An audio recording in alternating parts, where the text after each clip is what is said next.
MBBS BDS Maharashtra state group A साठीचं choice filling already सुरुवात झालेली आहे. त्याचा लास्ट डेट म्हणजे उद्या आहे मित्रांनो. आपण आता सर्व विद्यार्थ्यांची चॉईस फिलिंग व्हायब्रंट मधून करून दिलेली आहे. सर्व विद्यार्थ्यांना आपल्याला जी प्रिंटआउट मिळाल ते व्यवस्थित चेक करायचे, दिलेले चॉईसेस बरोबर आहेत का, यामध्ये काय काळजी घेणं गरजेचं आहे. राऊंड 3 ला नंबर लागल्यास त्याचे महत्त्वाचे नियम ऑलरेडी मी सांगितलेत, पुन्हा एकदा सांगतोय. ह्या सर्व गोष्टी क्लिअर करण्यासाठी नमस्कार, मी ऋषिकेश कुलकर्णी आपल्या सर्वांचं व्हायब्रंट ऍडमिशन गायडन्स या आपल्या युट्यूब चॅनलमध्ये स्वागत करतो.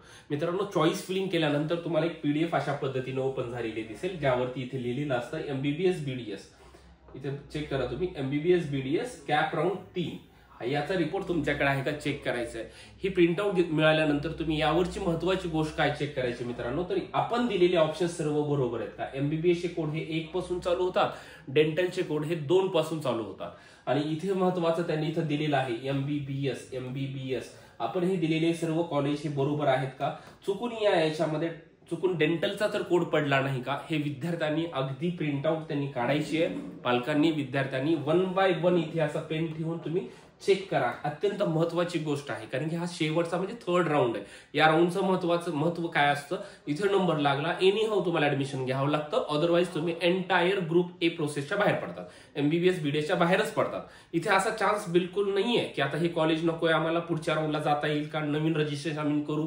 अजिबात असं नसतं. या राऊंडला किंवा आधीच्या राऊंडला ज्यांना कॉलेज मिळालंच नाही तेच विद्यार्थी पुढच्या राऊंडला इलिजिबल असतात. बाकी कुठलेही विद्यार्थी या राऊंड नंतर इलिजिबल नसतात. त्यामुळे सर्वांनी प्रिंटआउट काढल्यानंतर आपलं कोड बरोबर आहे का, आपण दिलेला सिक्वेन्स बरोबर आहे का, चुकून इथे दुसरं कॉलेज तर पडलं नाही ना, हे सर्व गोष्टी त्या विद्यार्थ्यांनी चेक करणं गरजेचं आहे. सर्व 1 बाय 1 चेक करा. MBBS आता ज्या विद्यार्थ्यांनी डेंटलचे ऑप्शन टाकले तर ते पण इथे तुम्हाला दिसतं. जसं की मी तुम्हाला सांगितलं, डेंटलचा कोड हा 2 पासून चालू होतो.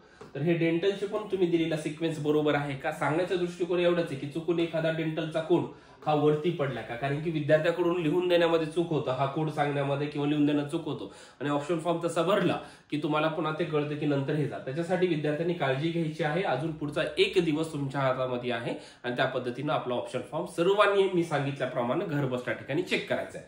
दुसरी महत्वाचं याचा नियम अजून एक सांगायचं म्हणजे काय आहे की सपोज आता इथे तुम्ही उदाहरण बघू शकता, मी तुम्हाला सांगतो. एखाद्या विद्यार्थ्याला सपोज आता एक उदाहरण सांगतो तुम्हाला मी, ठीक आहे. आता एखाद्या विद्यार्थ्याला कन्सिडर करा की लास्ट राऊंडच्या याला सपोज राजेंद्र गोडे कॉलेज मिळालेलं असेल. आता हे सेकंड राऊंडला ठीक आहे. आता 3rd राऊंडची आपण चॉईस फिलिंग केली आणि ऑप्शन्स दिले. आता दिलेल्या ऑप्शन पैकी कॉलेज 3rd राऊंडला मिळालंच नाही तर तुम्हाला हेच कॉलेज फिक्स राहणार आणि इथे ऑटो रिटेन्शन होतं. तुमचा रिटेन्शन फॉर्म ऑटोमॅटिक सबमिट केला जातो, तुम्ही पुढच्या राऊंडला जाऊ शकत नाही.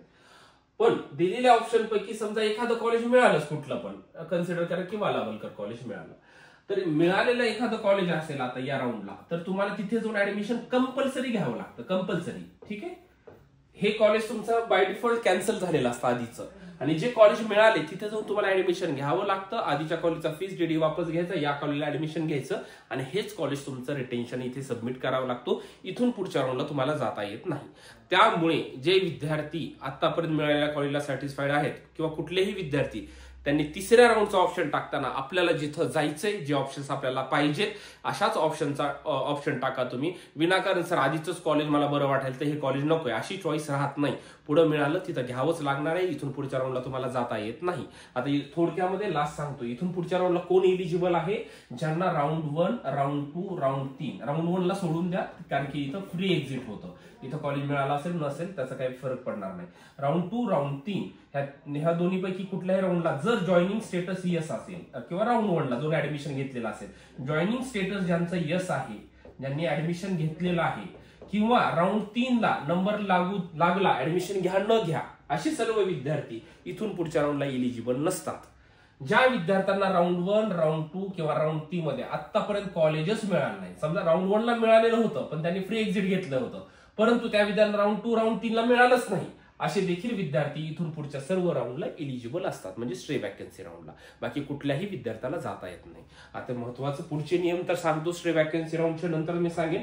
फक्त काळजी काय घ्यायची तर सर्व विद्यार्थ्यांनी हे कोड 1 बाय 1 पेननं तुम्ही चेक करा.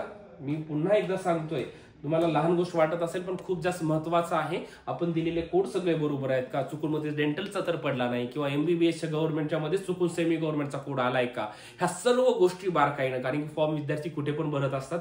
जरी कोणाची चूक नसेल किंवा चूक वगैरे ही गोष्ट लांबची राहिली, पण महत्व विद्यार्थ्यांचा करिअरचं आहे. त्यामुळे विद्यार्थ्यांनी स्वतः चेक करणं गरजेचं आहे. सर्व विद्यार्थी बरोबर भरून दिलेले आहेत, परंतु कुठे जरी फॉर्म भरला असेल तर तुम्ही ह्या सर्व गोष्टी चेक करा, कारण की आपल्याला करेक्शन करता येतं. त्यामुळे 5 मिनिट लागतात. सर्वांनी हे व्यवस्थित चेक करा. यासाठी लॉग इन करायचंय. लॉग इन केल्यानंतर तुम्हाला ही प्रिंटआउट डाउनलोड करता येते आणि त्यावरचं प्रिंट चेक करा. जर काही करेक्शन असतील तर अनलॉक फॉर्म करून आपल्याला लगेच करता येतात. व्हायब्रंटच्या तुम्ही ऑफिसला कॉन्टॅक्ट करा, जरी तुमचं ऍडमिशन असेल नसेल. आम्ही सर्व विद्यार्थ्यांना शेवटपर्यंत मदत करत असतो. व्हायब्रंटचं आपल्या लातूर, बीड, बारामती, नांदेड, पुणे आणि छत्रपती संभाजीनगरमध्ये ऑफिस आहे. याचे डिटेल्स मी खाली डिस्क्रिप्शनमध्ये देतो. आणि काही अडचणी असतील कमेंट सेक्शनमध्ये मला सांगा, त्यावर नवीन व्हिडिओ बनवण्याचा मी प्रयत्न करतो मित्रांनो. Thank you so much.